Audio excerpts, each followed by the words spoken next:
आज समझते हैं उस चिंगारी को जिसने फ्रांसीसी क्रांति की आग लगाई। फ्रांस में जो हुआ उसे क्रांति ही क्यों कहते हैं, पहले इन शब्दों का फर्क समझना होगा। देखिए, विद्रोह अक्सर अचानक होता है, पर क्रांति वो एक सोचा समझा बदलाव है। तो मतलब साफ है, क्रांति सिर्फ हंगामा नहीं बल्कि सिस्टम को बदलने का एक पक्का इरादा है। तो ये क्रांति हुई क्यों? इसके लिए पहले वहां के शासन के तरीके को समझना होगा। एक होता है राजतंत्र, जहां राजा पर कुछ लगाम होती है। फिर आता है निरंकुश राजतंत्र, जहां राजा की मर्जी ही कानून है। और इसका ठीक उल्टा है गणतंत्र, जहां सत्ता विरासत में नहीं बल्कि जनता के वोट से मिलती है। ये सब जानना जरूरी है क्योंकि 18वीं सदी का फ्रांस इन्हीं से बना था। चलिए देखते हैं कैसे।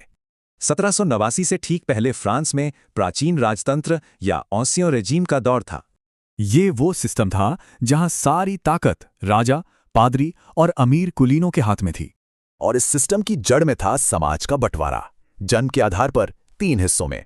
पहला एस्टेट पादरियों का, दूसरा कुलीनों का और तीसरा बाकी सब लोग।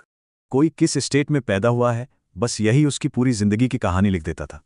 मतलब किसी की काबिलियत या मेहनत की कोई खास कीमत नहीं थी, जन्म ही सब कुछ था। इसे समझने का एक तरीका है जैसे भारत में जाति व्यवस्था, जिससे बाहर निकलना नामुमकिन सा था। और यही बंटवारा क्रांति का सबसे बड़ा सामाजिक कारण बना, क्योंकि थर्ड एस्टेट के पास कुछ भी नहीं था।